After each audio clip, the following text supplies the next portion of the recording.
Good morning and Happy New Year. I'm so glad that you are here with us today. This is Ask DeAnna Anything, and my name is Andrea, and I'm here with DeAnna Batdorf, who is an amazing Ayurvedic and lymphatic practitioner, and she's here to answer whatever questions you have live. And we also have questions that have come through in the past.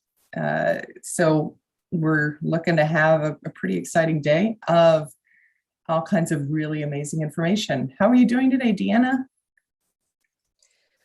Doing really good.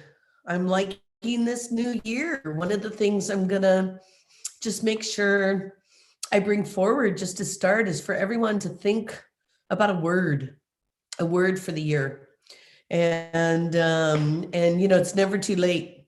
So just like, if you were going to think of an inspirational word, really think about the word though, because you don't want to pick something that you're working with for a whole year that kind of was a little bit of a setup, So whatever you pick, you have to be responsible for, and you have to cultivate it, and you have to grow into it. And words always take you in multiple directions, even if you had one idea on why you chose it.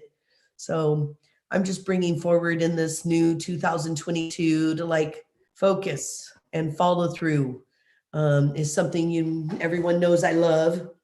And I think it's a dying art that is needing to really be established, that, we really achieve things and we change things and we create what we want from holding goals and following through and focusing on an intention. And so if you haven't picked your word for the year, including you there, Andrea, if you haven't got your words yet, you might want to take a few days and just sit with that. And what do you want to cultivate and water and grow this year? And it's been a powerful way for me year to year to be able to really think about what's needed, And in 2020, I picked reorganize, and boy, did that happen.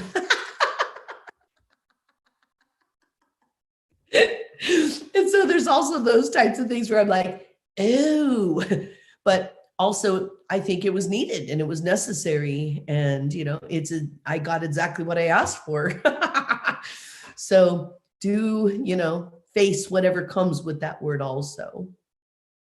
But that's my little opener for just my inspirational word for the year. And what could that do for you? And so, yeah.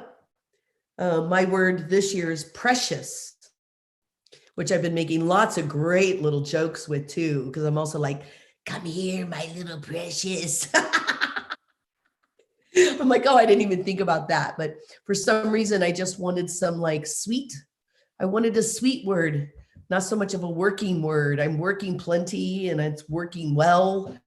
And I just thought, what could I choose that might just bring something sweet in? And so just to share with everyone where I went with things. But this year, my word is precious, and just really seeing things as such and seeing myself as such, and my relationship.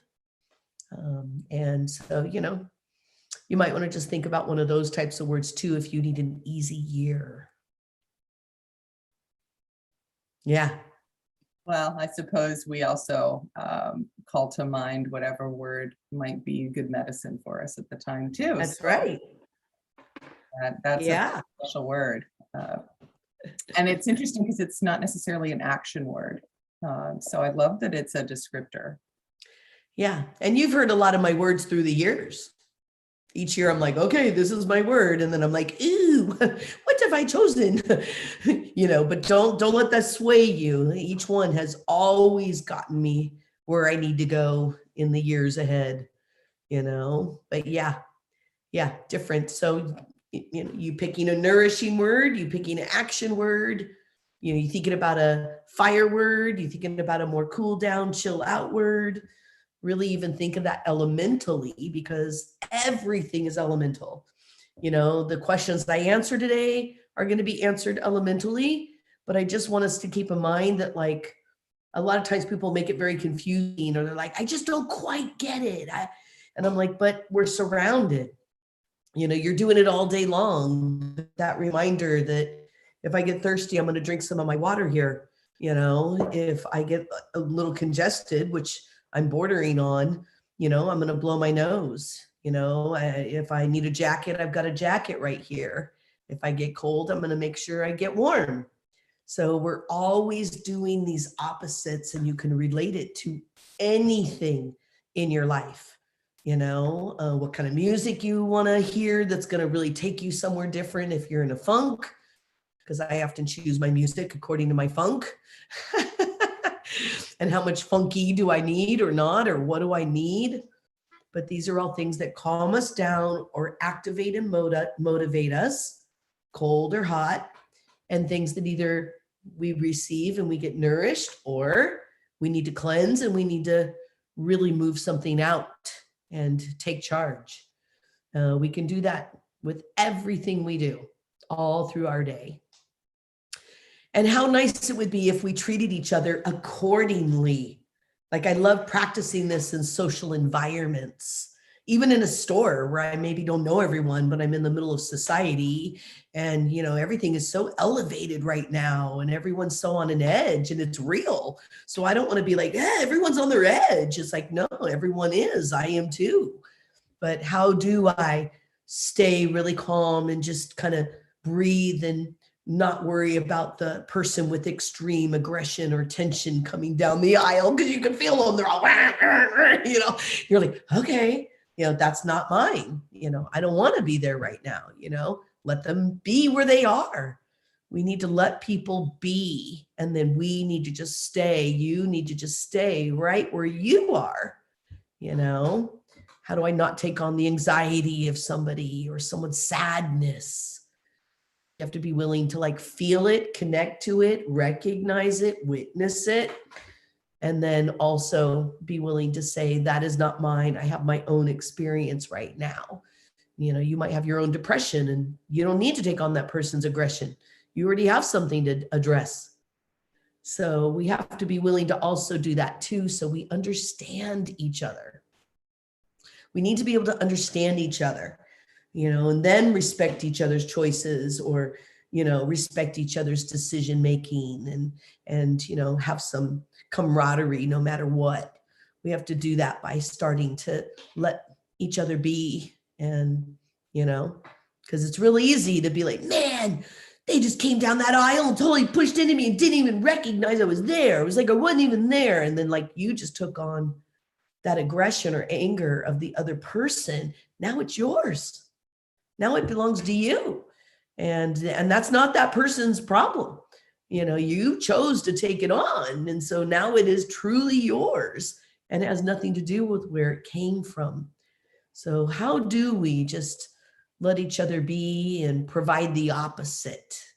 So try that in society, everybody. Try this concept of I feel the fire coming at me, the aggression. So I'm just cool, calm, collect. It has nothing to do with me. I could even turn my cart around and just go to another aisle and go back and pick up that stuff later. I don't have to be like, I'm here too. You can't stop me either. I got fire too. And then you're like, well, fire makes what? More fire. And so just giving us a little bit of a perspective, an elemental perspective of how we could be interacting in society and in the world in a different way. So yep, that's my little opener for the day that just kind of came spouting out of my head and heart. And I don't really think about these things prior. In the beginning of these, I like to just what's right there when I'm starting to address the moment. What does my head and heart want to say in the moment? And so that's really profound. I think it's a good reminder, especially 2 years into this pandemic and a lot of other stressors going on. I think it's an amazing practice when you're out in the world and you meet up against something that triggers you to just immediately go to, what is the kindest thing I can do right now? either for myself or to that other person. I think that can be really powerful and turn things around. So yeah, applying that opposite is really key. Yeah. Because we are feeling each other. There's no doubt we are feeling each other in a much more specific way in your face than I think we have really had to do before, you know? And so, because, there's a shared experience on top of everybody's already stress and experiences. And now we have a shared experience that is there. And so we really do feel each other more because we understand where the energy's coming from. We're sharing the times, used to be like, oh, something must have happened to them this morning, and now it's kind of like, well, probably I know what's going on for them. It's the same thing that's going on for me. It's called pandemic times, and just, yeah, may we all be gentle with each other as a way of being gentle with ourselves. Yeah. Exactly right. All right. So we do have some questions. Great. The first one came to us from Nick. Nick says, I'm wondering if gua sha training indicates any contraindications. I've been teaching gua sha to myself and would like to get more in-depth learning, but also want to make sure I understand when not to, where not to, and who not to use this with. Okay, that's a great question. And I'm happy to take some time and explain that. I do have a couple webinars that would certainly give you some value in there. And I do have a webinar coming up March, maybe you can put it in there for dates and such, called The Breakdown on Scar Tissue. And that's going to be discussed there too. So just for us to, kind of know where we can go deeper, but I will answer it here. So first off, there really isn't anywhere on your body that you cannot gua sha. So you can gua sha anywhere you want. You have complete freedom to just go in there and do your thing and let it be your little tool that tells you what's going on. And then as soon as, and what's going on, let's remember that the lymph, which is one of the main things that we move with the gua sha. So the most gentle you can do with the gua sha is just this surface, very soft, they even make those rollers, that are just really, and that's for surface lymph. And there's just nothing you could do wrong anywhere in your body with that gentle strokes, of a gua sha. And even sometimes when you're being gentle, you find little lumps and glunks and like areas that maybe aren't as, firm as you want them to be, or they're super tight and they're not malleable, or you find pain. So usually people stop right there because we are very taught to like, pain is not okay. No pain and you'll be fine. Even though we say no pain, no gain, when it comes to like goals and business and stuff, and sometimes in athletics too. And in our Ayurveda, there is a little bit of that there. They're like, if you find pain with that gua sha, and gua sha is a Chinese word, it's the same thing in Chinese medicine or Tibetan medicine. In our Ayurveda, it would be called Rakta Mokshana, to let out toxins through blood supply, through lymph and blood flow. Rakta Mokshana. But the gua sha is this revered thing. I don't want to go away from what Chinese medicine has held and really kept that gua sha alive for thousands of years. And I don't want to, forget that. So the more you find pain, it is a belief that means there's toxins, there's something going on. There's either toxins in the pores and skin layer, which you're also moving across, or there is a lymph node or something in the lymph river or the bloodstream, which is clogged up like a dam in the river, and it'll speak in pain. And so it doesn't mean you go and just dive into that pain, but you certainly do. And there's so much lymph in here, you might as well use your neck as an example. I might feel like, oh, that feels good. Oh, that feels good. Oh, that feels good. And then all of a sudden I'm all, wow, what is that? And it's like a lymph node that's clogged up. So my job is to maybe like put my gua sha down, do some investigation, maybe even get the area warm, because things that are clogged or in pain. Warm softens everything and is going to allow better flow. And maybe just pump it and get to know it, and then pick that gua sha up again. And it's what they call productive pain. So you go right to the edge of the pain where you can still breathe, and it's just, you're just on the resistance edge, and you start really working in, and then all of a sudden you'll notice it doesn't hurt anymore. And then you can go a little bit deeper, and then it hurts a little bit. And then all of a sudden you go a little deeper, and then pretty soon it doesn't hurt at all. And you go back and check it with your fingers, and there's nothing. And you actually moved that dam in the river. And you could do this anywhere in your body. We have, you take the webinar to know where your lymph is. If this is a brand new conversation, you need to know your lymph to really feel safe with a gua sha. Truth, and you need to know you can go to the wall of your muscle. So if I go in with a gua sha, I just need to go right to where I can't get any further in there, even soft tissue. How far can I go in before it's like, nope, I can't go any further. And then you stay in that far. You stay right at the wall, and then you start using that gua sha for muscular tension and for cleansing your skin layer and activating blood flow so that you either sweat or it starts letting out toxins. And that's why the gua sha can also leave bruises, because you might let out some lactic acid and get a really red bruise. You might let out some really old stagnant blood and it turns kind of purpley bruise, or it might be really yellow, showing fire that is moving through that. And those are toxins lifting up and out.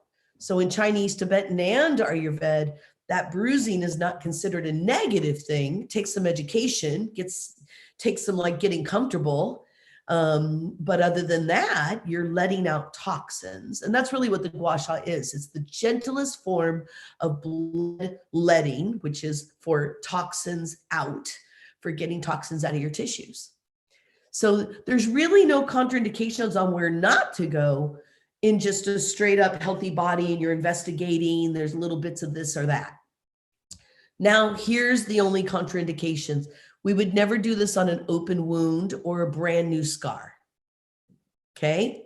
And sometimes even when I'm working on scars, and we'll be talking about this in the class in March, but sometimes when I'm working on a scar, it'll turn it really red again because there'll be toxins trapped in that scar tissue. And as I'm washing and breaking up that scar tissue, it'll turn it red again and get it sore again. And you still have to be like, okay, I'm not going to do any more on that scar until the red goes away, because it goes away, doesn't stay. Bruises don't stay.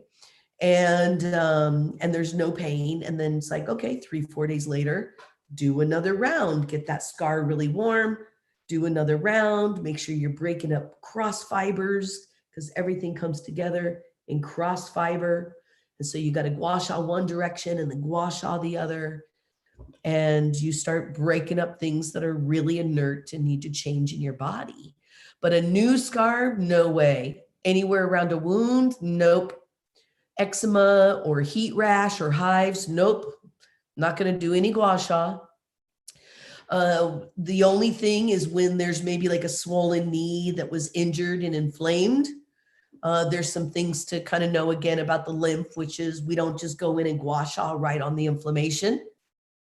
We elevate like we should elevate for gravity, but you would gua sha like your hips. You open up the floodgates to where the lymph moves, and then you massage your knee. And then once that swelling is down, then you would go in and you would just gently start gua shaing on the edges of your knee and the back of your knee where there's a bunch of lymph nodes.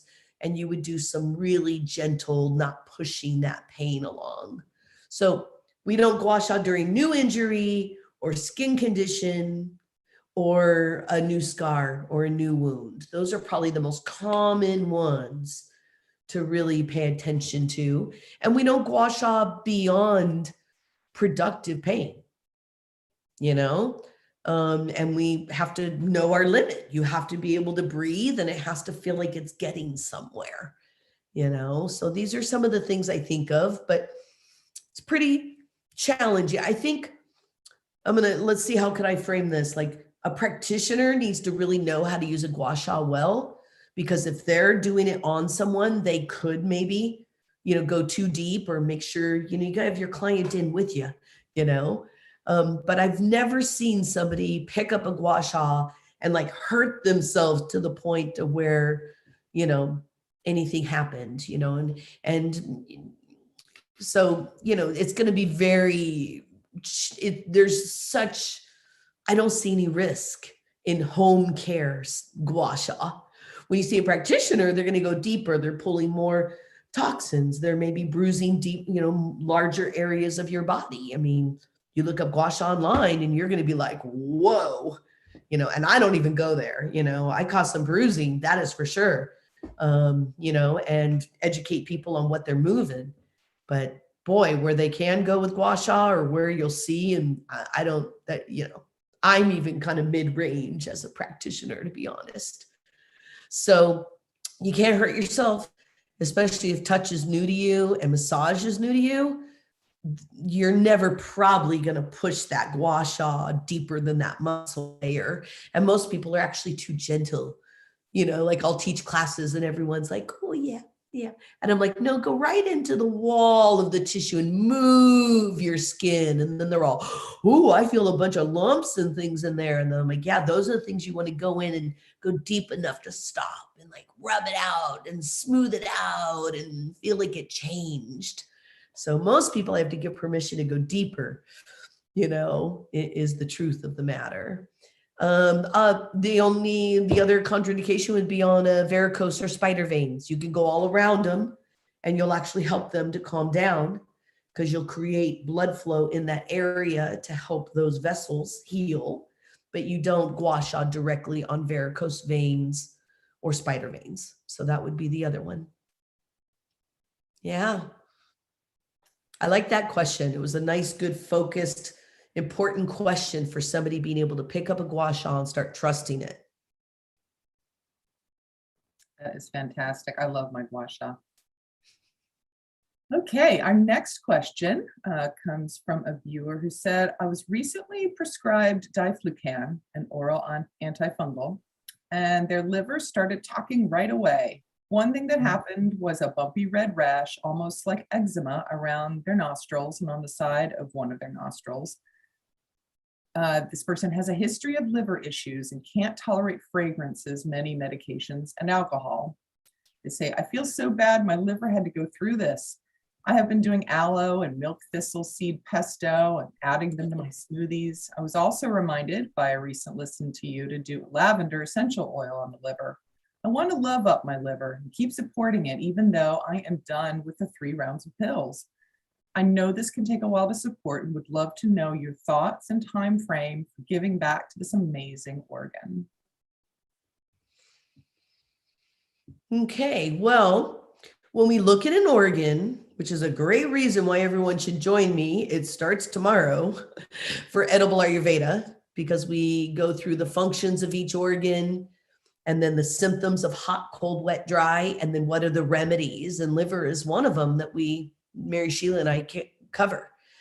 But whenever we look at any organ, we have to first start considering, is that liver too cold and deficient, not getting enough blood supply, not making enough blood supply? This person would probably have low blood pressure as a primary symptom, just to share one of the symptoms with you, even though there's a whole list to read in the course. And what if your liver is dry? That's still going to be the word deficient. Cold and dry are both vata liver, but it's going to be very small under the rib cage, and it's going to be very tight as an organ. And it's probably going to give you like side cramps or side stitches a little bit more, because dry makes cramping, right? Tightening up makes cramping. May still have low blood pressure. And then what if your liver is hot? It is a pitta organ, so we want it pitta. We want it in action. It makes blood, it recycles, it produces, it manufactures, it does it all, it distributes.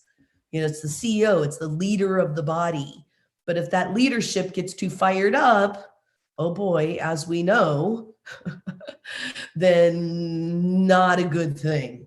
So we need healthy liver leadership Too much fire in leadership really is such a problem that we could look at if we just have the thought of politics for 1 second, but don't go there. No need to get your liver fired up. And, just what is it when it is, really frustrated, and you'll get more rashes. So the one thing you mentioned was the rashes. We will get hives around the liver, or red moles, or a rash, or it's just really red in color. And the other one will be a little burning, little fever, little heat coming off that liver, which is right under the right rib cage, by the way. And your liver's the size of your 2 hands, fully extended. So it goes way back and shares space with your kidney. And then it nestles right up to your gallbladder in front of it, and then right up to your stomach in the center of your diaphragm. So it really takes up a lot of space. So you can pay attention to, is it burning? Is there heat?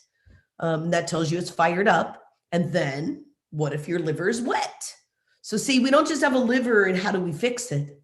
We have to say we have a liver, and what environmentally, what elementally is not working in its environment, and what's going to be congested. It's maybe really big and boggy, and it feels like you can't breathe into your diaphragm. You might even look in the mirror and that diaphragm might be a little bit more distended out. You might thought it was structural, but it's your organ that's just thick and congested. And it causes more like congestion or clogged pores, maybe does have sometimes a little bit more lung respiratory picture. So it sounded like the medication you took made a primary liver hot, and you also had the red on the nose, which shows that it's hot, but nose is lungs and it's connected to sinus. And so I think it was probably too hot and wet. That might be a telltale sign that your liver runs hot and wet. And then you gave a medication that made it hot and wet. And then your liver just responded in a big way, but you could have a deficient liver, and then you put a medication in there. And I'm sorry, but medications are just, we need them sometimes, if you choose to take them, that's your choice. And that might be a true need, but they are just hands down more deficient. You do an anti-inflammatory and it makes you colder than you ever wanted to be, because it just said, turn off all the fire, or strip all that out of there, which diflucan does. It's very drying to the body. So this is how you would really want to look at it. The response was certainly fiery with a rash, but those would be the main things I would ask to really say, what true state is my liver affected by? And then we're back to opposites where I started today. If it's dry, you need to love up and nourish. And it really might be dry because you're already saying your remedies. Like, I love it when a client or a student, literally like kind of puts forward what they need, which is very telling. So you already said, I want to love up my liver. I want to nourish my liver, and I want to take care of it and love it more. And that usually tells me it's deficient and it's not juicy, and it needs some juice, some love juice. So it might be that it's dry and it got flared, because dry earth does what? If there's a cigarette thrown out I can't believe people still, first off, smoke, but sorry, but I can't believe people still throw their cigarettes out of their car. I'm like, what? Hello, our environment can't handle that. And it's too dry, and boom, that could flare. So dry makes a lot of flaring happen, because that's, if my fire is going out here, I'm going to go blow on it and I'm going to enkindle it, So that's what I'm hearing. It needs nourish, but it did get flared and inflamed. So maybe you think about cooling, nourishing. And that is milk thistle, by the way. So you did the right thing. Aloe, cooling, nourishing. You are smart. Let's add a few more. Lemon balm, mint, comfrey leaves, tagetes, Mexican marigold. These would all be things that you could be growing in your yard, and you could just be eating them on the regular and adding them to that pesto. and you would just have more cooling, nourishing to the liver. Yeah. If you think your liver's cold and you run cold and you have low blood pressure, you really might want to more think about basil, or throwing some marjoram in there, or think about rosemary. That'd be me looking at your liver and saying, does it need warming or does it need cooling? This is the primary potential of change in Ayurveda.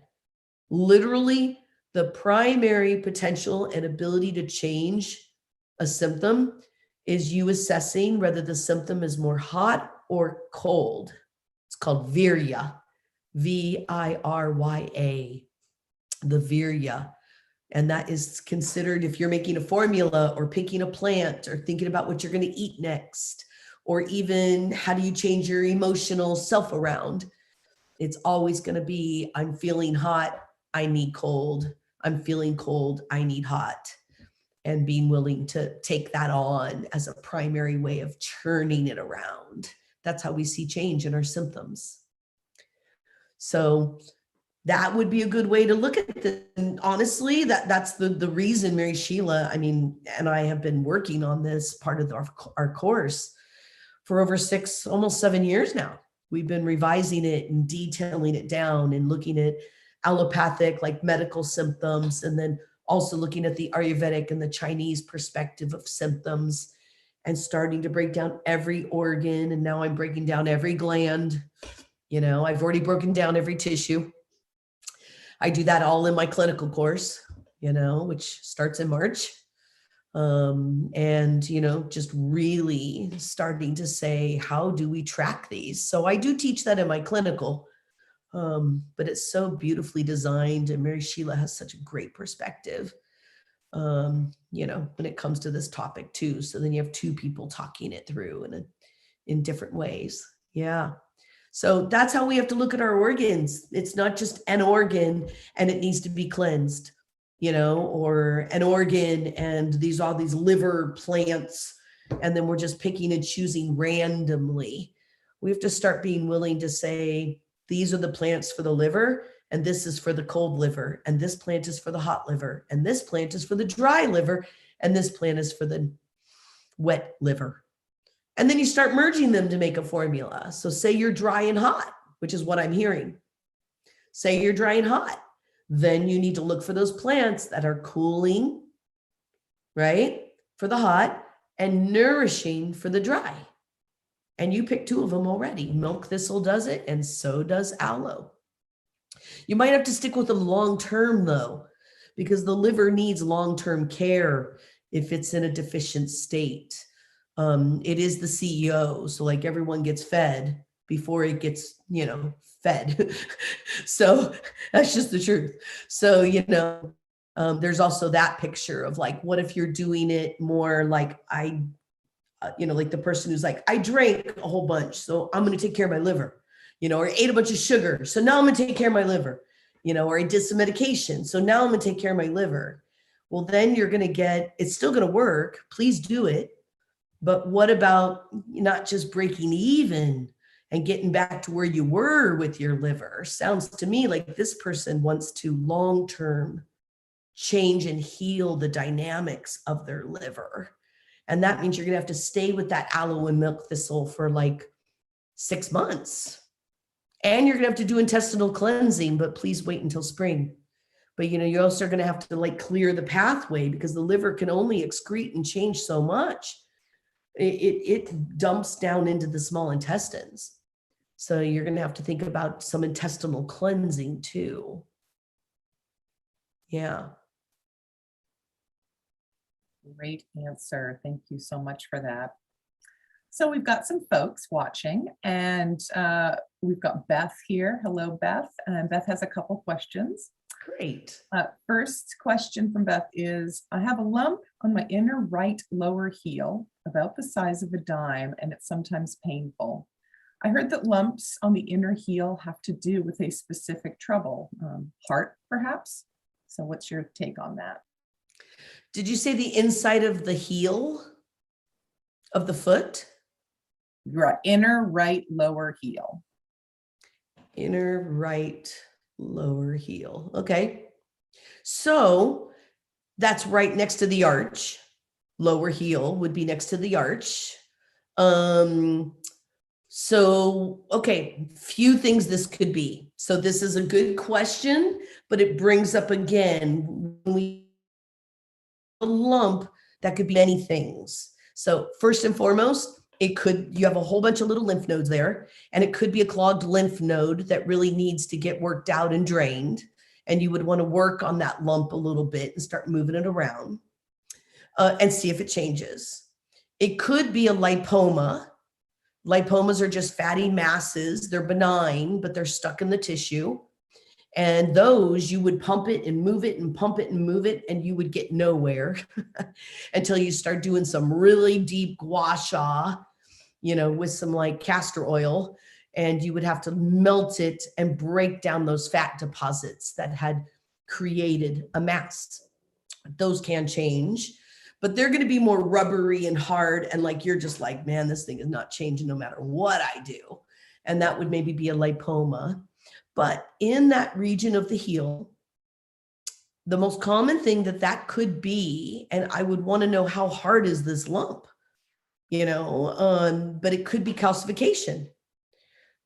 We get calcium. Calcium's very heavy.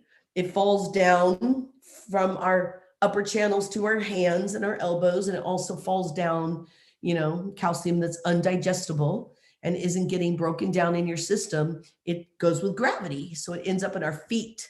And that's what, the making of a bunion is, or when somebody starts getting where their knuckles start changing directions and you get a little hard lump on top of your knuckle. And a lot of times you'll go see someone and they're like, don't worry about that. But calcium does bind us, and it does start binding to those regions. And on your foot, you're also having to step on it. So you may have been wearing some shoes that are rubbing in a certain way, or maybe you walk in a certain way that's rubbing that area. And when we have repetitive issues like that, which is why people get so much calcium in their hands because we use them so much, you'll build up calcium deposits. The calcium came to your rescue, but it wasn't digestible, and it just clings to the bone and starts building up in there. Calcification can also be liquefied and broken down, but man, are you going to have to be diligent. And I just gave somebody this remedy yesterday, so I'll pass it on in case this remedy you could use for anything I just said, which is a great place to start, right? I told you all the things it could be, but I do have one remedy that would soften and tenderize a lymph node. It would break down scar tissue if that's what it is. It would start melting a lipoma or starting to break down calcium. And that is, you take one of those little cotton pads and you put a dollop, like a teaspoon of castor oil on it. And then you get namak, which I sell the castor too. You get black sulfur salt, namak, and you put about a half a teaspoon and you mix it in on the pad, right on the castor, and you just slap that thing onto that area and you soak. And if you absorb all that castor and namak, add a little more castor and a little more namak, put it back on there. Great thing to do when you're sitting around watching a movie, because you're just sitting around. You might as well have a pad on your heel, You could wear it in a sock, but you're going to get a very oily sock, but you really could soak it throughout the day with shoes on. But you're going to have to be so diligent. The lymph will it's going to move the quickest. The lipomas take a long time, and scar tissue takes time, and so does the calcium. And then that's a great time to use your gua sha. Ooh, everybody should know that Scott is back to making all the wood gua shas. If anybody has been with us for a while and remembers the early days of the wood gua shas, which now everyone's like, please, Scott, will you make me a gua sha? And we've had great gua sha makers through the years, but just so y'all know, Scott's back at it. So if you order a wood gua sha right now, you are getting a Scott original, the maker of the original wood gua sha. and we call it the forever gua sha, because guess what? It's not going to break if you drop it like the jade. Those will break. So it's your forever gua sha.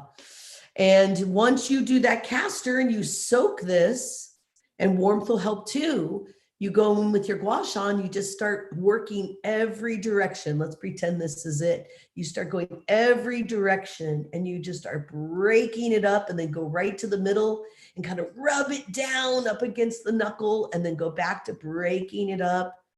But due diligence is what it's going to take, and that's just the truth of the matter. You can also do like foot soaks with namak, a tablespoon of namak per foot soak.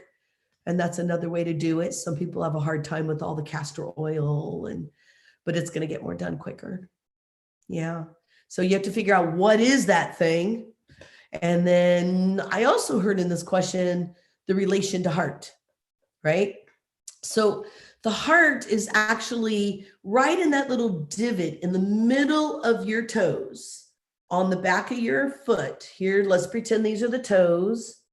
And this is right up where it meets. It's like right here in the middle. And that's your primary heart point. Big spot for calcification that I talked about is like right here under the ball, the bottom of the ball of your foot. There's some crunchy stuff in there sometimes. That's the most common rubbing spot on your shoe, and merging with the ground as you walk. And you'll build up calcium in there. And it's great to break that up because it'll start moving your big and your second toe, and causing problems with your orthopedics. You'll be wearing orthopedics in no time kind of thing. So we want to think of our feet and what needs to happen. But if it's around the heel itself, that's connected to colon. And a lot of people get buildups there, have had constipation in their life. So might want to relate it to colon. And then the further down towards the arch the arch is considered the intestinal region of your foot. And these are all nerve endings. These aren't made up names. Like, let's call this the intestines. It's a nerve ending that connects directly to your small intestines. So heel is large intestine, colon. And then as soon as you get down into the ankle, the arch, right there in the arch is your small intestine. So I think about intestines when I think of that region on the foot for sure. Yeah. So that's the best I can answer that, because I was like, okay, lump, that could be so many things, could be a cyst too, calling them off. Castor still the gentlest, safest place to start. But you can break down things that are building up in your body. I just want to give everyone permission to touch themselves. And if you got something building up in your system, you don't just have to, the most common, if it's not a cancer lump, they're pretty much going to say, live with it. And then you live with foot pain and you live with this thing getting worse and worse. And we just really have to start giving ourselves permission to melt things down and scrape them off and smooth them out and feel better. Exactly. A lot of the same stuff I say on my webinars with eye care and dental care, where I'm like, I don't have to just go to the dentist. I mean, I can take care of my own mouth. There's all kinds of stuff I can do for my dental. There's all kinds of things I can do for my feet and my eyes, So permission granted. You're not going to hurt yourself. You're only going to help yourself. Excellent. Beth has a next question, and she's wondering, there's a white line across the center of her nose, and she's wondering what that might indicate. And the only thing she can think of is that there might be too much nose blowing with too much pressure. But have you encountered a white line across the center of the nose? Okay. You know what? I used to have this. I even have pictures of myself when I'm a little girl and I'm really more tan, because I tan well, but then I lose it quick.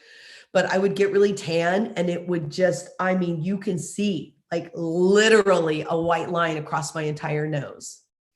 So I can tell you that I have completely changed it. That is gone. And I had it literally from when I was really young.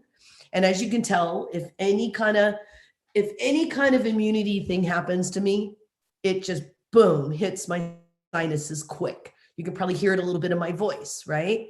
It's just kind of a common thing in the winter for me. It doesn't kind of matter what happens, it's just there. And so I have weak upper channel respiratory, and I actually have a whole history on what that is from even birth. But yeah, I get congested, and I used to just have to blow my nose constantly. I was always the one in a group somewhere that was like coughing. You know what I mean? I still like have this like, oh, I'm going to be the one who coughs, and it happened when I went to Hamilton. I was like, it's not going to happen. I've got my slippery elm. I got my lozenges. I'm ready. But what happened? So I am that person. And when I got a little bit older, like into my 20s, and I started like moving, from 18 on, I was like lymph special. I was already, doing lymphatic massage by the time I was 19.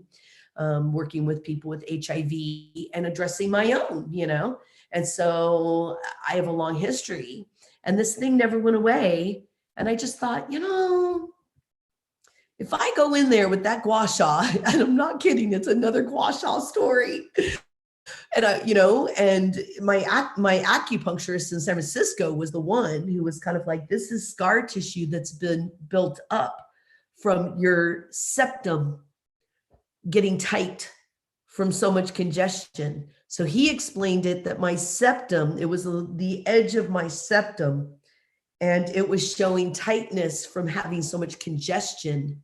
So he didn't really say it was the relating to the blowing of the nose, but it is right in that little spot, where it would crinkle up, and I just started going in and opening up. I learned all about my septum. I started opening up the upper sinuses with my gua sha on my eyelid. That's why we do ghee baths on the eyes too, to open it all up. I started opening up the whole bridge of my nose where my septum is, breaking this down. And I just started going in and breaking that little thing down, and it's gone, and it's never come back.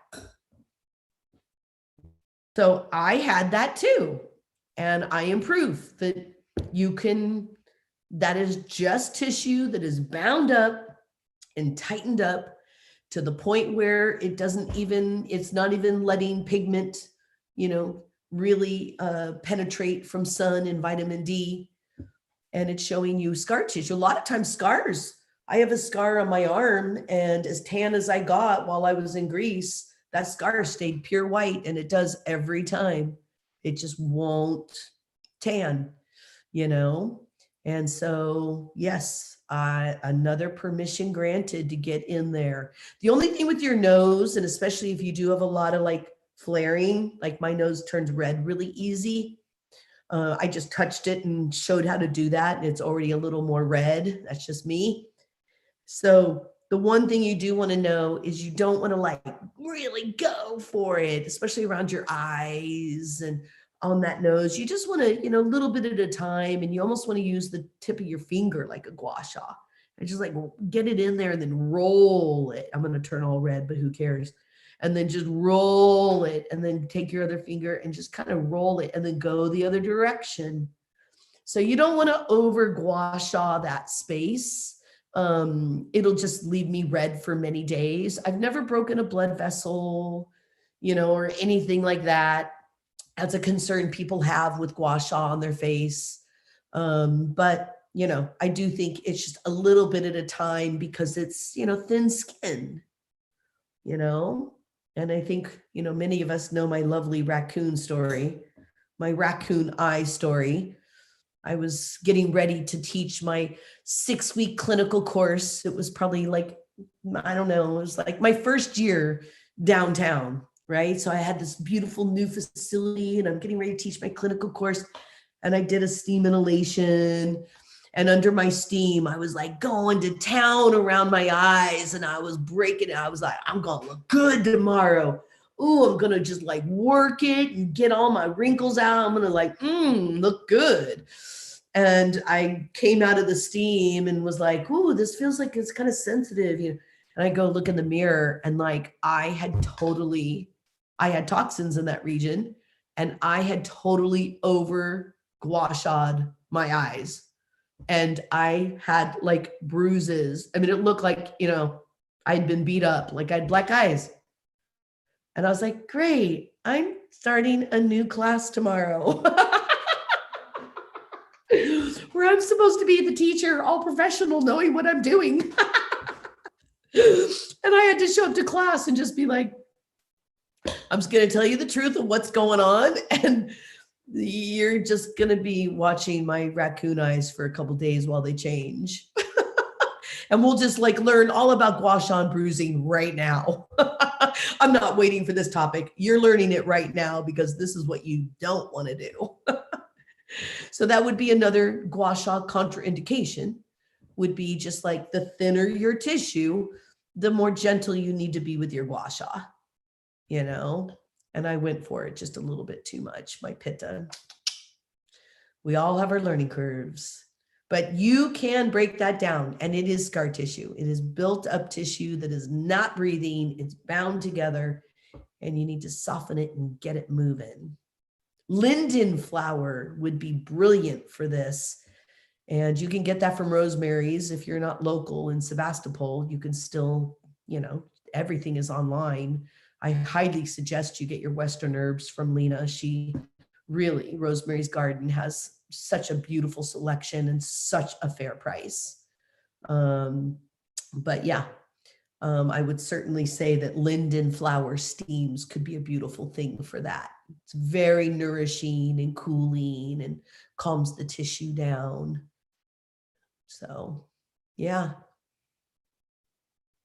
What great questions today. And it was a gua sha day. It was. Didn't even plan that. Look at that. And it probably is a gua sha day because we have all our gua shas right now. We even have a new rose quartz, and we have the carnelians that took forever to get overseas to us. And we have beautiful little jade ones, but the wood ones are brilliant. And Scott just knows what he's doing. You know what else he made? You would maybe send a request for this because we don't have it on the website yet. But he's making practitioner gua shas, which are a little bit larger. They're $48 instead of $42. So they're a little more expensive. They're larger and they've got these long swoops and a nice little notch for details.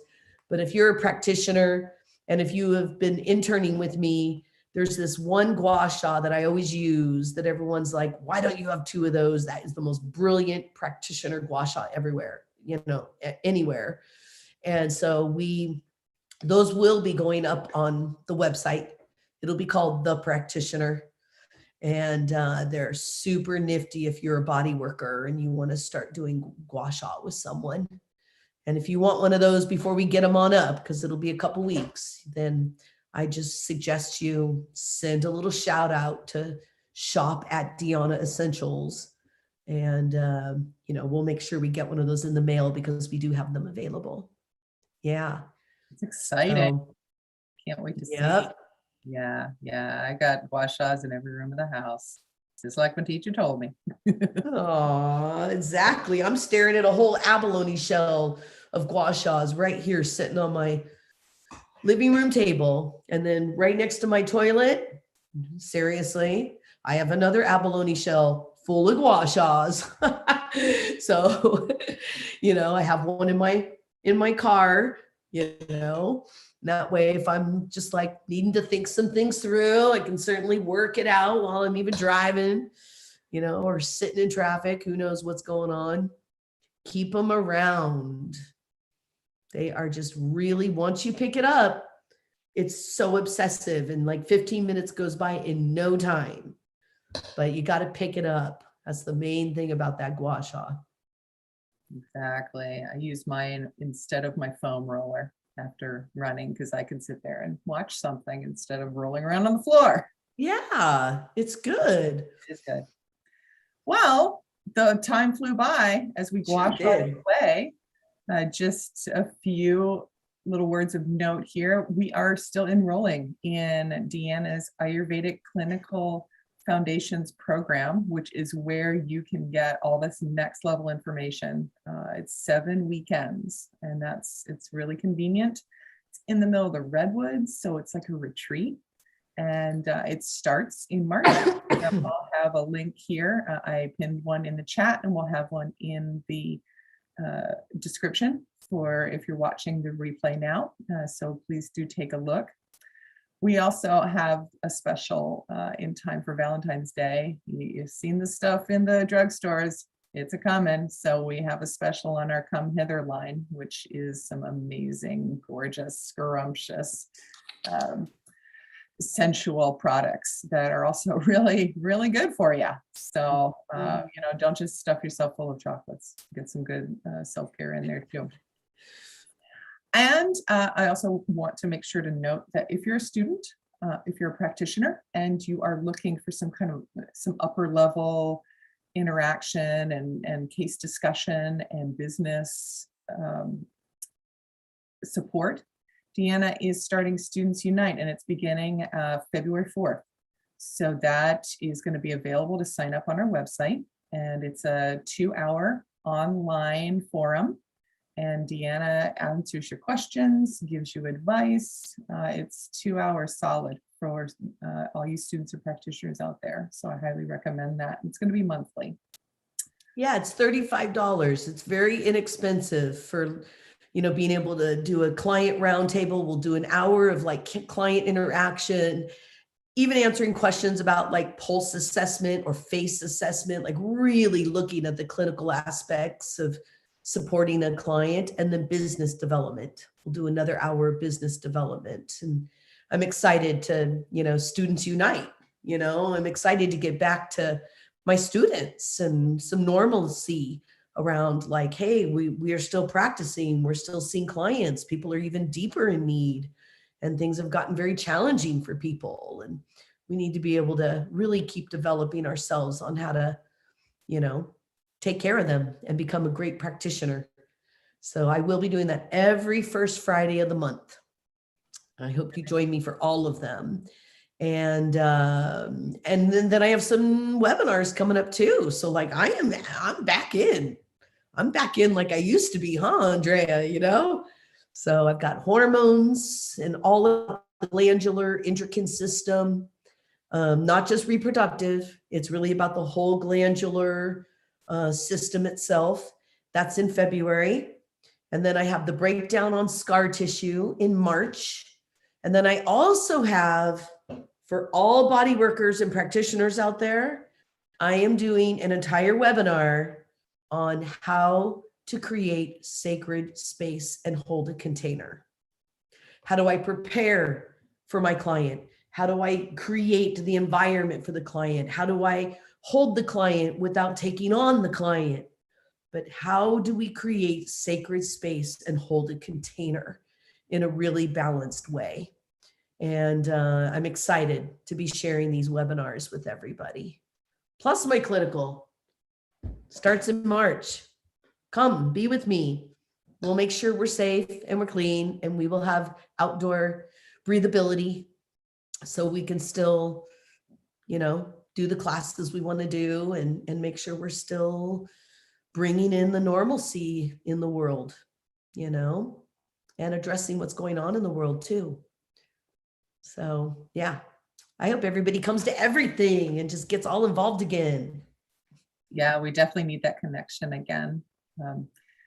For those of you who are watching, this is a replay. Thank you. Welcome.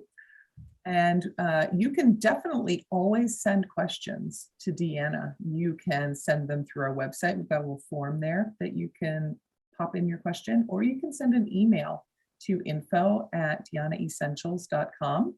And we tuck away that little question and we'll bring it out again. The next time DeAnna is on here is going to be in early February. So it's every other week. And in the meantime, we've got our awesome YouTube channel here with all of the past replays that you can catch up on. And you can follow us on Instagram and on Facebook as well. And the additional newest addition to this is our podcast. So please do check that out. It's anywhere that you listen. Look for Ask Anything. And you can listen to DeAnna and get that great inspiration no matter where you are, washing dishes or commuting somewhere, going to the grocery store, anywhere you happen to be. And share it with a friend. I want everyone to feel like they can take care of themselves and know how to touch themselves and love themselves and be willing to investigate, So please share with your friends that there's avenues out there, for being able to really address some of the things going on for you and be empowered around being able to change them. I think it's time for us to be able to start really doing this health detective work for ourselves. So I am here to help. Exactly. Well, thank you so much for watching. Any final words for us, DeAnna? Nope. I feel really complete. I feel good. And I just hope y'all look into this and just spread the word. Yeah. Everybody's got a body. It's the same body no matter where you go. No matter where you go in the whole world, we all tick the same. Our symptoms exhibit the same, and we have the right to look at them and get to know them and change them. And I just think that's a really beautiful thing when we think about all being in this together. So, adiom.